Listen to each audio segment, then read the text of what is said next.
Hello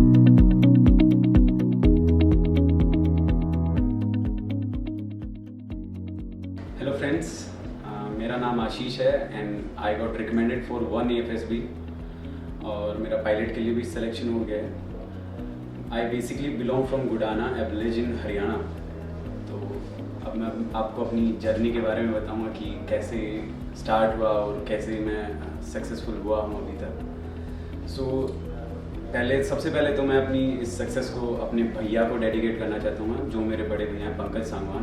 तो आज जो भी हूँ मैं, जो भी मेरी सक्सेस मुझे मिली है, तो उनका सबसे बड़ा जो श्रेय जाता है वो मेरे बड़े भैया को जाता है। स्टार्टिंग एकदम शुरुआत से शुरू करता हूँ। बेसिक एजुकेशन मेरी हुई है NRJ स्कूल और फर्स्ट क्लास से लेकर 12th क्लास तक मैं NRJ स्कूल में पढ़ा था। एंड आफ्टर दैट मेरी ग्रेजुएशन मैंने दिल्ली यूनिवर्सिटी से कंप्लीट की है, जिसमें मैंने आर्ट स्ट्रीम चूज़ करी। इन स्कूल मैंने साइंस स्ट्रीम चूज़ करी थी और उसके बाद मैंने आर्ट स्ट्रीम चूज़ करी थी इन ग्रेजुएशन। और 2019 में मेरी ग्रेजुएशन कंप्लीट हुई है और 2020 में मेरा AFSB रिटन एग्ज़ाम भी क्लियर हुआ और अभी अक्टूबर में मेरा रिकमेंडेशन भी मिल गई है मुझे। So I have scored 204 marks in my written examination. तो रिटन के मार्क्स भी बहुत मैटर करते हैं आपकी फाइनल लिस्ट में। तो मैं आपको अपनी स्ट्रेटेजी बताऊंगा कैसे मैंने प्रिपेयर किया और किस तरह से किया, और आपको भी कैसे प्रिपेयर करना चाहिए। अगर आपको 200+ मार्क्स चाहिए तो आपकी स्ट्रेटेजी क्या होनी चाहिए। तो सबसे पहले मेरे बड़े भैया हैं, वो हमेशा मुझे पढ़ने के लिए बोलते रहते थे। मैं खुद इतना ज़्यादा पढ़ाई में था नहीं, और बट मेरे भैया हमेशा मुझे मोटिवेट करते रहते थे।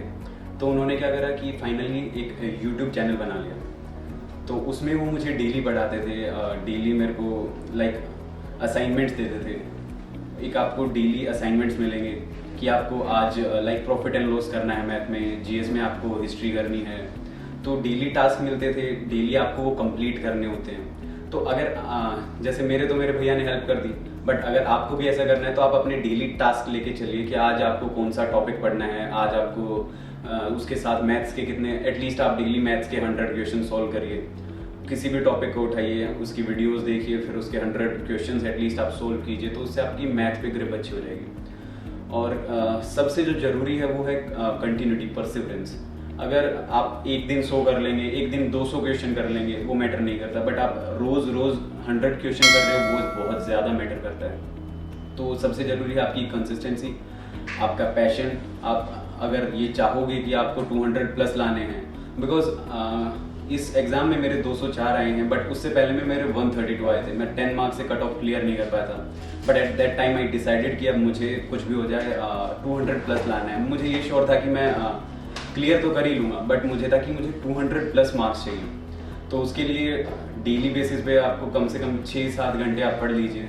अगर अच्छे से आप 2 घंटे भी, 2 से 3 घंटे आप मैथ्स को दे दीजिए, 1 से 1.5 घंटा आप इंग्लिश को दे दीजिए, 1 से 1.5 घंटा आप GS को दे दीजिए। रीजनिंग वगैरह आप साथ साथ मैथ्स के करोगे तो वो हो जाएगी। रीजनिंग का इतना इशू होता नहीं है। तो FCAT का एग्ज़ाम भी मॉडरेट लेवल का होता है, बहुत टफ लेवल का नहीं होता है। तो अगर आप अच्छे से करोगे तो आपका आराम से 200+ यू कैन स्कोर। आप बस डेली पढ़िए, परसिवरेंस रखिए और डेली अपना एक टारगेट लेके चलिए। एंड अगर आपका टारगेट कंप्लीट नहीं होता उस दिन, तो आप उस दिन मत सोइए। जिस दिन जब आपका टारगेट कंप्लीट हो जाएगा, आप सिर्फ उसके बाद सोएंगे। क्योंकि अगर आप एक दिन अगर आप स्किप करते हो कि कोई नहीं यार कल कर लूँगा, तो पीछे वाला भी काम आपका बच गया और फिर उस दिन जो आप टारगेट लेके चलोगे आप वो भी कंप्लीट नहीं कर पाओगे। तो सबसे पहले अपना डेली का टारगेट कंप्लीट करना। तो सेम इसी तरीके से मुझे भी डेली टारगेट्स मिलते थे और वीडियोस मेरे भैया ही बनाते थे। यूट्यूब पे आपको उनका डिस्क्रिप्शन में लिंक मिल जाएगा उनके चैनल का, तो आप वहाँ पे देख सकते हैं मैंने कैसे प्रिपरेशन की थी, कैसे उन्होंने हेल्प की थी। तो हमारे डेली क्विज होते थे, तो बड़े ही इंटरेक्टिव। बाकी भी मेरे 4-5 दोस्त जुड़ गए थे जो कि FCAT के लिए अप्लाई कर रहे थे। तो हमारा ऐसा ग्रुप बन गया था। तो वहाँ पे हमारा डेली काम होता था, रात में क्विज होता था। भैया खुद टेस्ट बनाते थे और आपको डेली टेस्ट अटैम्प्ट करने होते हैं और उसमें जितने भी आपके मार्क्स आए, फिर आपको एटलीस्ट डेली आप अगर टेस्ट देते हो किसी भी सब्जेक्ट का, पार्टिकुलर सब्जेक्ट का आप एक टेस्ट डेली दे रहे हो, तो आपको अपना ये पता चलता है कि आप लैग कहाँ कर रहे हो, कौन से पोर्शन पे आपको ज़्यादा काम करने की ज़रूरत है, कहाँ पे आप अगर नहीं भी करोगे तो काम चल जाएगा।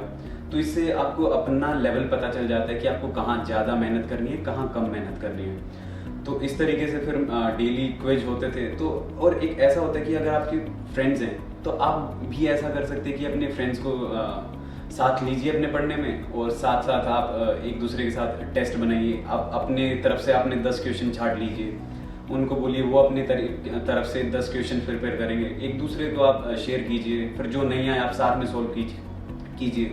तो अगर आप ऐसे करेंगे तो इससे ये है कि आप दोनों की प्रॉपर बढ़िया तरीके से मैथ्स पे ग्रिप बन जाएगी। और बेसिकली पूरा काम सिर्फ जो है वो प्रैक्टिस का है। आप जितनी ज़्यादा प्रैक्टिस करेंगे इस चीज़ की, आप उतना ही अच्छा स्कोर करेंगे। और जितना इंटरेक्टिव वे में करेंगे, क्विज वगैरह करेंगे, ऑनलाइन आपको क्विज मिल जाएंगे। सेंचुरियन का जो ऐप है उसमें भी आपको बहुत सारे क्विज मिलते हैं, तो आप उन क्विज को भी रेफर कर सकते हैं। वहाँ से आप डेली क्विज दीजिए, पर्टिकुलर आप टॉपिक के क्विज दीजिए। तो उससे क्या होगा कि आपको अपनी स्ट्रेंथ्स एंड वीकनेस पता चल जाएंगे कि आपको कहाँ ज़्यादा काम करना है, कहाँ कम। तो इस तरीके से आपको कंटिन्यू रखना है। अब ये काम ये नहीं कि आपने 1 महीने किया फिर छोड़ दिया, आपको कंटिन्यूस काम करते रहना है लगातार। जहाँ नहीं आ रहा वहाँ से आप हेल्प लीजिए, वीडियोस देखिए और अपने दोस्तों से शेयर कीजिए। तो इससे क्या होगा कि आपके दोस्तों को भी प्रॉपर पता चलता रहेगा और आपको भी, और आप बहुत अच्छी आपको ग्रिप बन जाएगी। आपको पढ़ने में मजा आने लग जाएगा। आपको खुद नहीं पता चलेगा आप कितनी मेहनत कर रहे हैं, वो दूसरों को दिखेगा। आपको लगेगा कि यार ये तो नॉर्मल हो रहा है, क्योंकि फिर आपको पढ़ने में मजा आ रहा है। तो आपको टाइम का नहीं पता चलेगा कि आप कितनी देर पढ़ रहे हो, कितनी देर आप क्या कर रहे हो। तो आप ऐसे ही कंटिन्यू रखिए और अपना फिर एग्जाम के लिए जाएंगे तो आप एक अलग ही कॉन्फिडेंस के साथ जाएंगे। और आप जैसे ही एग्जाम दोगे तो आपको पता चल जाएगा कि हाँ यार अब की बार तो 200+ आ ही जाएंगे। Jai Hind, Defense Aspirants. I'm Vision Astrid Fatima, Academic Head, Central Defense Academy. Today I will debrief about the Ashish Sangwan. Ashish Sangwan की बात करूँ तो he is one of the most determined and sincere students I have ever come across. Ashish Sangwan ने SRMPH के तहत जो है enrolment लिया सेंट्रल डिफेंस एकेडमी में while he was pursuing his graduation from Delhi University. और Delhi university में graduation pursue किया और साथ ही साथ तैयारी किया AFCAT का. Finally got through the AFCAT, he got selected in the written examination and then he got the call letter for SSB from AFSB. It was difficult during the time of COVID-19, the end of COVID-19, but he took the decision to come down to Lucknow, the Central Academy's head office. He came and he was guided by the experts. He had individual sessions with the experts, and wherein he was taught about the SSB, about the concept of the SSB and how to go about the stage 1 and the stage 2 of SSB. अगर मैं interview की बात करूं तो I told him about the interview, how to go about the interview, about how to structure the answers of the interview and how best he can answer the questions. What was best and noteworthy thing about him? So he used to pay attention and he used to imbibe the points, the debrief which was told to him. And the next day he used to come and he used to recheck. So that was his level of involvement, his curiosity and his passion for the service. And finally he made it. So he went for his SSB at AFSB Dehradun, wherein 53 students got recommended and he was amongst those 3. He cleared his CPSS examination too, apart from the SSB. So he made it finally because of his learning attitude, because of his positivity and his continuous hard work and determination. अगर मैं central defence academy की बात करूं तो we not only focus on the preparation of the written examination of the students. We guide them not only pertaining to the written examination and the SSB, but we focus on the individual. that how we can bring that change which is required in the individual, so that he fit in the guidelines of the assessment criteria of the SSB. We did the same to Ashish Sangwan, and Ashish is the example of it. We at Central Defense Academy provide personalized training for CPSs. I wish Ashish Sangwan all the best in his future endeavors. Jai Hind.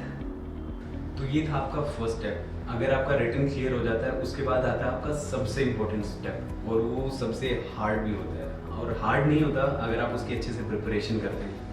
तो मैंने 200 plus score करा।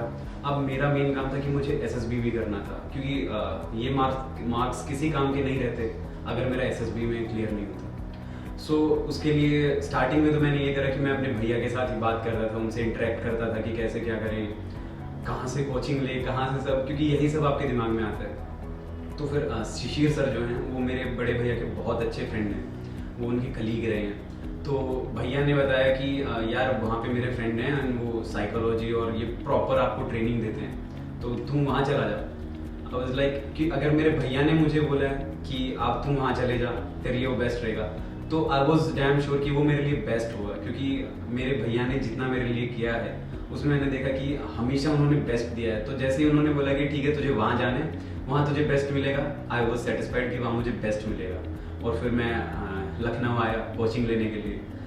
तो शिशिर sir ने अपनी personal guidance दी मुझे, psychological test में कैसे perform करना है, कैसे स्टोरीज लिखनी है, क्योंकि मैं सबसे ज़्यादा जो डरा हुआ था वो स्टोरीज को लेके था कि यार क्या पता आइडिया ना आए, आप स्टोरीज का एकदम आप पिक्चर देख रहे हो, आपके अंदर आइडिया ना आए तो आप फंस जाओगे, क्या लिखोगे यार।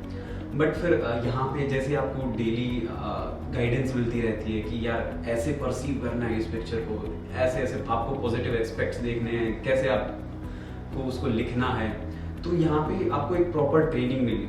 तो मुझे यहाँ पे जैसे पर्सनल गाइडेंस मिली, प्रॉपर मुझे बताया गया कि कैसे क्या, और फिर मुझे डेली 3 या 4 स्टोरीज लिखनी होती थी। उनको फिर डेली सर एनालाइज करते थे कि कहाँ पे क्या प्रॉब्लम है, अब ये पैरामीटर में है या नहीं है। तो स्टार्टिंग में तो पैरामीटर में बिल्कुल नहीं थी, बट धीरे धीरे वो एकदम पैरामीटर में आ गई, और जैसी रिक्वायरमेंट होती है वो वैसी ही बनने लग गई। तो it is just matter of practice. आप जितनी प्रैक्टिस करोगे आपकी स्टोरीज उतनी अच्छी होंगी। आप यहाँ से इतनी स्टोरीज प्रिपेयर करके जाओ कि वहाँ पे जो भी आए आप कहीं ना कहीं हल्का सा पार्ट उसमें से उठा लो, किसी दूसरे में से उठा लो, और आप एक अच्छी स्टोरी लिख सको। तो जब आपका PPNDT अच्छा होता है तभी आप स्क्रीनिंग हो सकते हैं, आप नरेट अच्छे से करें। अब बात आती है नरेशन की। तो नरेशन के लिए यहाँ पे हैं आदित्य दुबे सर, जो स्पोकन और आपके बिहेवियर ये सब इम्प्रूव कराते हैं। तो दुबे सर ने लिटरली मेरी बहुत ज़्यादा हेल्प की है। मुझे स्पोकन में थोड़ी दिक्कत थी पहले, I was not this much confident earlier. तो उन्होंने डेली मुझे गाइड किया कि gentleman you don't have to worry, just give your best, do this do that. अपने लाइव क्लासेस में बुलाया मुझे और पूरा अच्छे से एक प्रॉपर गाइडेंस दी, जिसकी वजह से मेरा कॉन्फिडेंस बूस्टअप हुआ। मैं बहुत अच्छे से नरेट कर पाया, इवन दो कि ग्रुप ने भी मुझे ही बोला कि आप ही कंक्लूड कर दीजिए स्टोरी।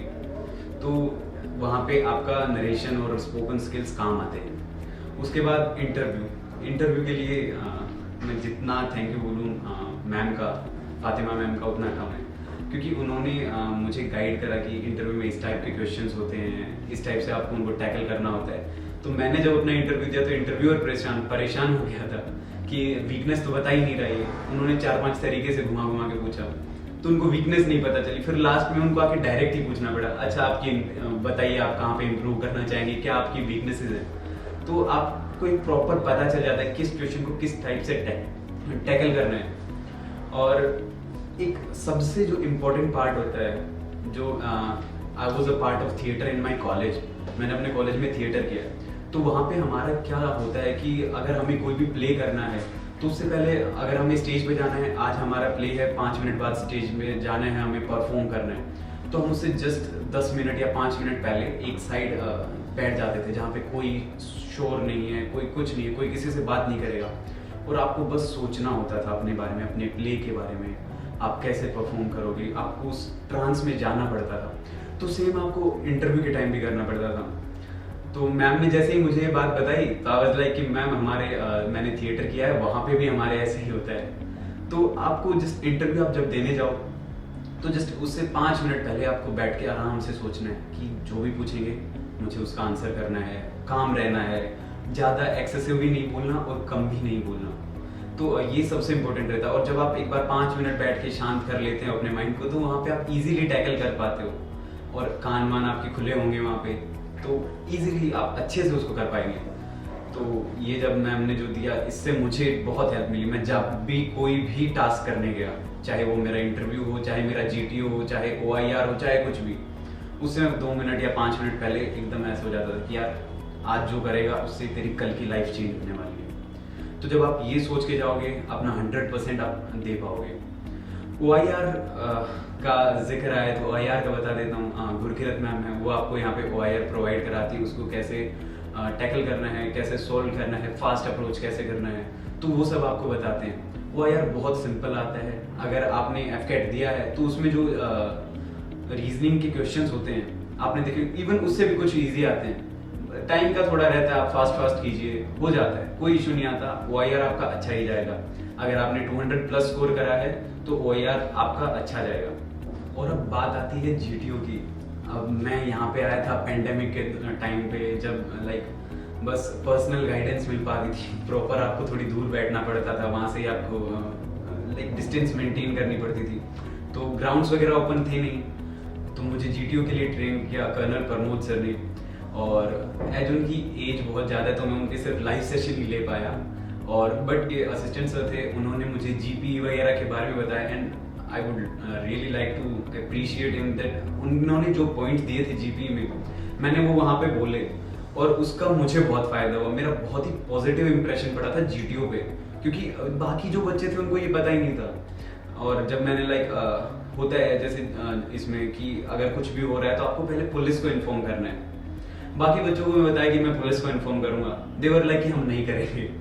तो मैं उनको लगातार फोर्स करता रहा कि नहीं नहीं हमें करना है। और इससे कोई फर्क नहीं पड़ता कि वो लास्ट में इस चीज को पॉइंट को आप कंक्लूजन में इंक्लूड करते हैं या नहीं करते, क्योंकि आपको अपनी बात उन तक नहीं, अपने GTO तक पहुंचानी होती है। और GTO जैसे ही आप ऐसी कुछ बात बोलते हैं तो वो सबसे पहले आपको ऐसा देखेंगे, अच्छा ये बच्चे ने बोला, और वो आपको नोट करते रहते हैं वो हर एक चीज। तो इस चीज का मुझे बहुत फायदा मिला।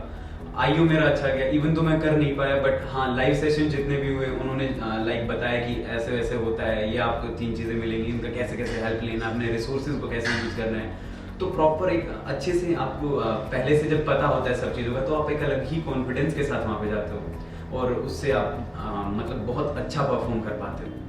तो ये था मेरा पूरा जो SSB का जो प्रोसीजर था, कैसे मैंने प्रिपेयर किया और कैसे वहाँ पे मुझे help milli.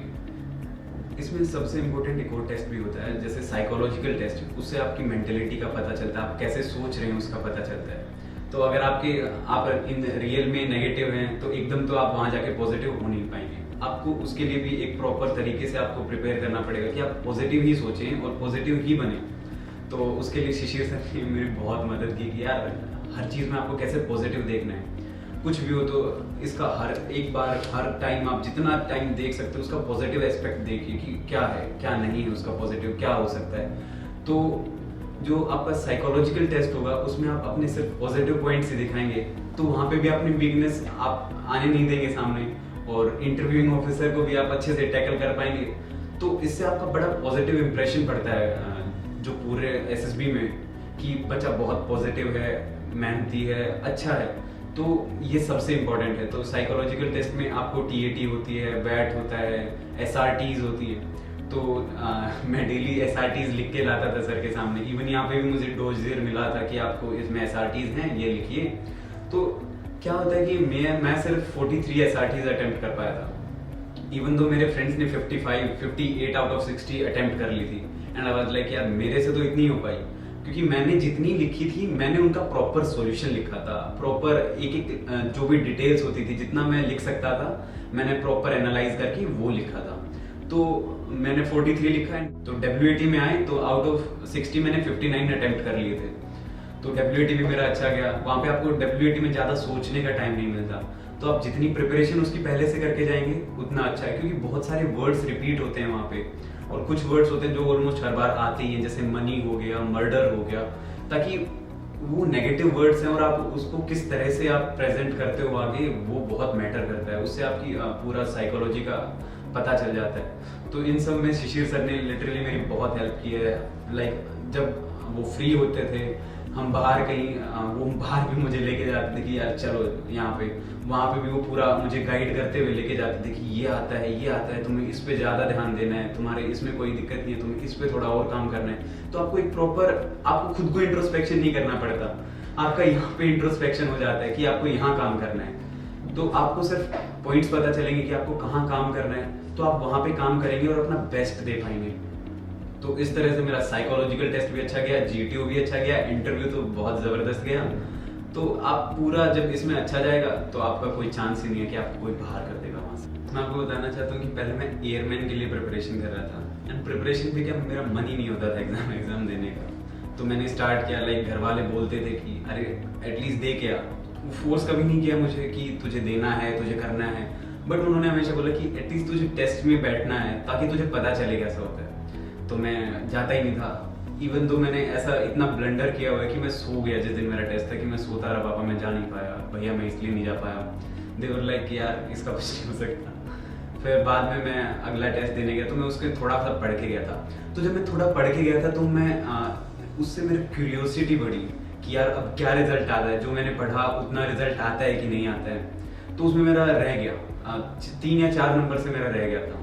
Then I decided कि यार एयरमैन का ही तो है, मैं निकालूंगा इसको। तो मैं लिटरली आपको बताऊं, मैं 8 घंटे 10 घंटे, इवन तो मैं एक बार कुछ दिन तो लाइक जब एग्जाम पास था तो मैं 12-12 घंटे पढ़ा कि एडमिट कार्ड आएगा, उससे बाद मैं जितनी प्रिपरेशन कर लूँ उतना करूँ। एंड इतनी अच्छी प्रिपरेशन हुई थी, आई वाज श्योर कि मैं अराउंड 45 या इससे ज़्यादा ही मार्क्स लाऊंगा, इससे कम नहीं आएंगे, कहीं कोई दिक्कत नहीं आएगी। बट लक बहुत मैटर करता है। तो मेरे साथ क्या हुआ कि मैंने फॉर्म तो फिल कर दिया बट उसकी फीस पे नहीं करी। एक्चुअली उस दिन मैंने 2 फॉर्म फिल किए थे कोई, तो दूसरे की मैंने फीस पे कर दी तो मेरे दिमाग से निकल के आई, तो मैंने फीस पे नहीं करी, और उस वजह से मैं इतना डीमोटिवेट हो गया कि अब क्या ही करूँ, मैं इतनी प्रिपरेशन की, इतना सब किया, एंड लास्ट में result 0। Then my brother consoled me, उन्होंने बैठाया मुझे, बताया कि अरे यार कोई बात नहीं, यही तो था, आगे और भी ऑप्शन है, एफकैट है, उसके लिए ट्राई किया। तो उन्होंने इतना मोटिवेट किया मुझे, तो आई वाज लाइक कि ठीक है यार एयरमैन को छोड़ो, अब मुझे ऑफिसर बनना है, एफकैट का क्लियर करना है। तो वहाँ से फिर मैंने एफकैट के लिए जो मेरी ये प्रिपरेशन थी, इसने ऑब्वियसली मुझे एफकैट में भी हेल्प करी। तो एफकैट की प्रिपरेशन मेरे लिए थोड़ी इजी हो गई, डेली में पढ़ता था तो रूटीन में भी आ गया। और फिर भैया ने भी बहुत ज़्यादा इंटरेस्ट लेना शुरू करा कि भाई इसको अब करना है, इसके अंदर भी डेडिकेशन और पैशन आ चुका है। तो उन्होंने बस मुझे गाइड करते रहे, कहाँ जाना है, कितना पढ़ना है, डेली का टास्क। आप बहुत ज़्यादा बर्डन भी मत लीजिएगा डेली पढ़ने में कि बहुत ही ज़्यादा पढ़ना है, आज मुझे 500 क्वेश्चन मैथ के करूँगा, मत कीजिए। 100 question are more than enough. आपको रात में सपने में भी आप क्वेश्चन सोल्व करेंगे, मेरे साथ ऐसा होता था, मैं सो रहा हूँ, मैं क्वेश्चन सोल्व कर रहा हूँ सपने में। बट अगर आप 100 क्वेश्चन करेंगे तो उससे आपकी ग्रिप भी अच्छी बनेगी, आपका मेंटली भी आप स्टेबल रहेंगे और सब अच्छे से होगा, बाकी सब्जेक्ट्स के ऊपर भी आप फोकस कर पाएंगे।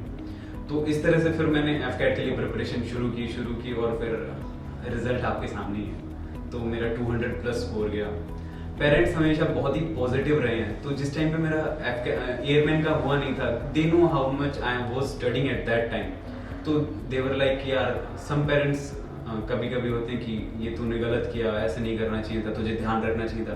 But my parents were so positive. उन्होंने कहा कि तेरे लिए ये जॉब थी ही नहीं, क्या पता भगवान तुझे ऑफिसर बनाना चाहते हो।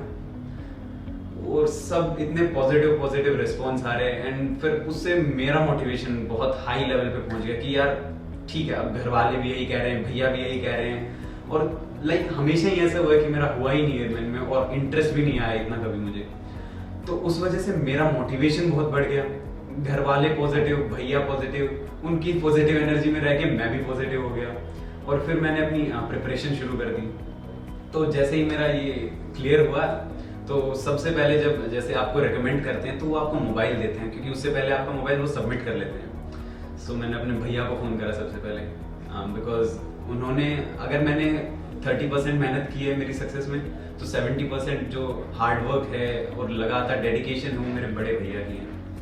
क्योंकि जो भी मेरा हुआ है सिर्फ उनकी वजह से। अगर वो कहीं भी मुझे ढील देते तो शायद मैं नहीं कर पाता। तो सबसे पहले मैंने अपने भैया को कॉल करा कि भैया हो गया है यहाँ पे। बड़ी लो वॉइस में मैं उनसे बात कर रहा था कि भैया हो गया, बस 3 ही बच्चे सेलेक्ट किए। तो जैसे ही मैंने ऐसे बात की, उनको लगा कि नहीं हुआ। जब मैं अरे यार कोई बात नहीं, तो क्या हो गया, हमने मेहनत की, अपना बेस्ट दिया, क्या दिक्कत है। देन आई वाज लाइक कि एंड भैया उन 3 में एक मैं भी हूँ। वो खुशी से पागल हो गए।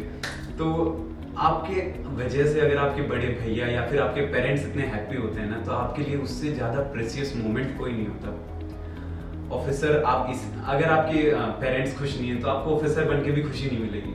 बट जिस चीज़ में आपके पेरेंट्स को, आपकी फैमिली को खुशी मिलती है, आपको उसमें सबसे ज़्यादा खुशी मिलती है। तो जैसे ही फिर अपने मम्मी पापा को फ़ोन करा, उनको बताया, सब बड़े खुश हुए। एंड जो रिकमेंडेशन वाला टाइम होता है कॉन्फ्रेंस के बाद, सब गले में जान आई हुई होती है कि क्या होगा यार, क्या होगा, क्योंकि सबने अपना बेस्ट दिया होता है। ऐसा तो है नहीं कि कोई अपना बेस्ट नहीं देगा वहाँ पे। तो सब एकदम यूँ रहते हैं कि लेट्स सी अब क्या होता है आगे। तो जैसे मेरा चेस्ट नंबर 1 था स्क्रीनिंग के टाइम भी और बाद में भी। तो सब जो भी करना, लीड मुझे करना था, जो अपने ग्रुप में जो भी टास्क होते थे, तो उस चीज़ को भी। और कॉन्फ्रेंस के टाइम में मुझे ये था कि अगर मेरा फर्स्ट नेम आ गया तो आ गया, बाद में तो कोई चांस है नहीं, क्योंकि मेरा चेस्ट नंबर 1 है।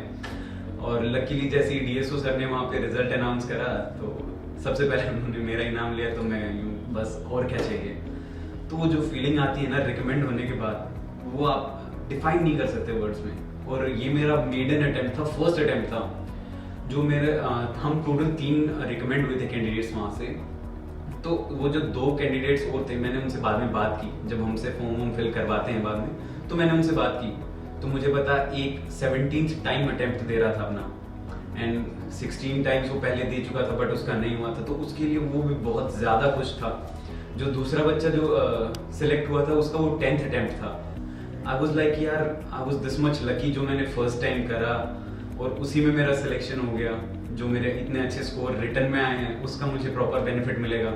और जो एसएसबी में मुझे, आई एम श्योर कि एसएसबी में मुझे बहुत अच्छे मार्क्स आएंगे, क्योंकि अभी मुझे मार्क्स का पता नहीं है, बट मेरा सब इतना अच्छा गया है, सबसे पॉजिटिव रिस्पॉन्स आया है। तो आपको एक इतना जब अच्छा होता है तो आपको पता होता है कि आपका रिजल्ट अच्छा ही आना है। तो ये सब मेरे साथ हुआ और मैंने अपने फैमिली, पेरेंट्स और खुद की फीलिंग आपसे शेयर की कि रिकमेंडेशन के बाद आपको कैसा लगता है और आप कितने लकी हो अगर आप फर्स्ट टाइम में ही कर लेते हो। तो क्योंकि सबसे जो दिक्कत वाली बात है वो यही होती है कि अगर आपका फर्स्ट टाइम में नहीं होता तो आपको एक रिपीटर का टैग मिलता है, एंड फिर आपको वो उसी हिसाब से जज करते हैं कि भाई ये आ चुका है, तो आपसे एक्सपेक्टेशन बढ़ जाती है। इससे आपको ये नहीं कहते कि वो अगर आप रिपीटर हो तो आपको आता नहीं है या फिर आपकी स्किल्स पे डाउट नहीं होता, बट आपसे एक्सपेक्टेशंस बढ़ जाती है कि ये तो आ चुका है तो इसको पूरा प्रोसेस पता है। तो अगर आप फर्स्ट टाइम में रिकमेंड हो जाते हो तो बहुत ही अच्छी बात है। अगर नहीं होते तो आप बाद में भी हो जाओगे, क्योंकि आप बस अपने कुछ पोर्शंस होते हैं जहाँ पे हमें काम करना होता है, तो आप जितना अच्छे से उनको डेवलप कर पाएंगे तो उतना अच्छा आपका रिजल्ट रहेगा। तो ये था मेरा पूरा एसएसबी का experience. Around 50 years back, it is bravery yet a success journey of an American athlete, Edwin Moses. He could win successful races in his 122 competition without fail. He was eminent athlete who could win 104 relay so many times. Somebody asked him a question that what is key to this success in your life? He just smiled and said that I have greater ability to tolerate pain than the others. And yes, it was the answer of the brave athlete who made world record and also participated in 1976 and 1980 Olympics. This time we are sharing success story of our dear student who traveled from Haryana to Uttar Pradesh to Lucknow and joined Centurion Defense Academy for personalized training and individual guidance, groomed himself to be well prepared to to join his AFSB. He stayed with us for around 21 days, where individual training was given to him, as it was a COVID pandemic context and we got a lot of time, our experts got a lot of time, and they engaged him, and throughout he practiced hard and developed the performance in all psychological testing in psychology. He also practiced hard for his mock interview and made very confident to appear for the live round. He also cleared all his doubts related to GTO. He interacted deeply and got all his doubts cleared related to every perspective in SSB interview. After completion of his course, he did not return to his home. He stayed in hostel and he booked his reservation for Delhi, where he again went to his hostel for a day and got his luggage packed, and directly he routed himself for SSB, for AFSB Dehradun. This time the result was declared. Out of 153 students, only 3 got recommended. This success story is little special for all of us, since Ashish Sangwan was the first student of our CPSS batch and he made good inauguration. He also cleared for flying branch, and when he returned, it was a kind of gift that Ashish Sangwan gave us in the form of his selection. I, on the behalf of Team Centurion, congratulate Ashish Sangwan for his great success in his first attempt. I also congratulate and convey my regards for the family members of Ashish Sangwan. I wish all the best for his upcoming training in Air Force Academy. Jai Hind.